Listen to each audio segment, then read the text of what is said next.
તમે flower show kite festival જોયા હશે. હોળીની જેમ સ્પેનમાં ઉજવાતા લા ટોમેટિના ફેસ્ટિવલ વિશે પણ સાંભળ્યું હશે. પરંતુ આજે તમને એક એવા ફેસ્ટિવલની સફર કરાવવી છે જેની મધ્યમાં છે પમ્પકિન એટલે કે કોળું.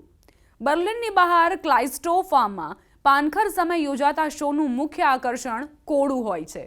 અહીં 1 લાખથી વધુ પમ્પકિન્સ જોવા મળે છે. વિશ્વભરમાંથી 500 વિવિધ જાતિઓ, 15 કોળાના શિલ્પો અને ઘણા પ્રકારની વાનગીઓ જેવી કે મસાલેદાર, મીઠા, ખારા ખાદ્ય પદાર્થો બધું જ કોળામાંથી બનાવેલું હોય છે.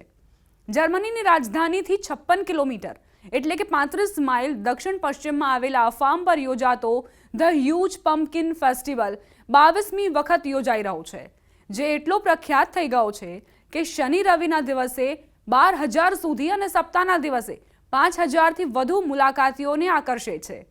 આ ઉત્સવ 2004માં શરૂ થયો હતો. તે સમય જ્યારે વધુને વધુ જર્મન્સ અમેરિકન પરંપરા હેલોવીનની ઉજવણીને અપનાવવા લાગ્યા, જેમાં તેઓ પોતાના ઘરના ફ્રન્ટ લોનને કોતરેલા કોળાથી સજાવતા, બાળકો ટ્રિક ઓર ટ્રીટિંગ માટે જતા અને યુવાનો ડરામણા કોસ્ચ્યુમ પહેરીને હેલોવીન પાર્ટીઓમાં એકબીજાને ડરાવતા. એન્ટજે વિન્કેલમેન, જેઓ તેના પરિવાર સાથે આ ફાર્મ ચલાવે છે, તેમણે તાજેતરની મુલાકાતમાં એસોસિએટેડ પ્રેસને જણાવ્યું કે પ્રથમ પમ્પકિન એક્ઝિબિશનની થીમ એ હતી કે કોળું ખરેખર યુરોપમાં કેવી રીતે આવ્યું, જે એક શાનદાર વિષય હતો કારણ કે તે અમેરિકાથી યુરોપ આવ્યું.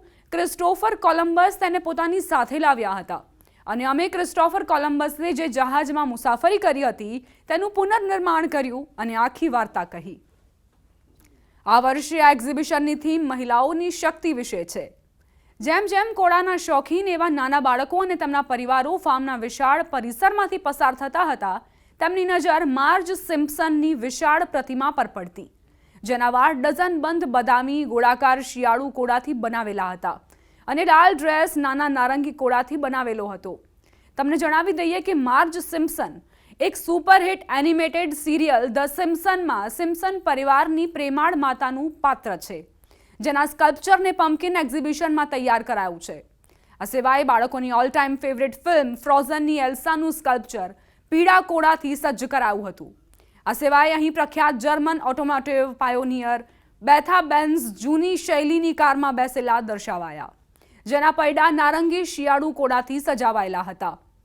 પ્રાચીન ઇજિપ્તની પ્રખ્યાત રાણી ક્લિયોપેટ્રા બાથટબમાં બેઠેલા હતા અને ફ્રાન્સની પેટ્રન સેન્ટ એટલે કે સંરક્ષક સંત ઘોડા પર સવાર દર્શાવાયા. આ કૃતિઓ રંગબેરંગી કોળાથી બનાવાયેલી હતી અને અન્ય ઘણી પ્રખ્યાત મહિલાઓના સ્કલ્પચર પણ અહીં તૈયાર કરાયા હતા. દર વર્ષે અલગ અલગ થીમ પર યોજાતા એક્ઝિબિશનમાં લોકો 30 વિવિધ પ્રકારના કોળા ખરીદી શકે છે. ખાદ્ય અને સુશોભન બંને પ્રકારના પમ્પકિન્સ અહીં ઉપલબ્ધ હોય છે અને ઘણા મુલાકાતીઓ સ્વાદિષ્ટ કોળાના નાસ્તાનો સ્વાદ પણ લેતા હોય છે. તો આ અમારું પમ્પકિન એક્ઝિબિશન છે, જે આ વર્ષે શક્તિશાળી મહિલાઓની થીમ પર આધારિત છે, જેમ કે ફ્રીડા કાહ્લો, પિપ્પી લોંગસ્ટોકિંગ, કોકો ચેનલ અને અન્ય ઘણી મહાન હસ્તીઓ. અમે અહીં 500થી વધુ વિવિધ પ્રકારના પમ્પકિન કોળા રજૂ કરીએ છીએ, નાના કોળાથી લઈને મોટા કોળા સુધી. ખરેખર તે વિશ્વભરમાંથી આવે છે, દક્ષિણ અમેરિકા, ઉત્તર અમેરિકા અને એશિયાથી, કારણ કે કોળા દરેક જગ્યાએ ઉગે છે અને અમે ખરેખર આ વિવિધ પ્રકારના કોળા ખરીદીએ છીએ. અમે તેને જાતે ઉગાડતા નથી કારણ કે તે બધા અહીં નહીં ઉગે, પરંતુ વિવિધ રંગો અને આકારના પમ્પકિન જોવા તે ખરેખર સુંદર અનુભવ છે.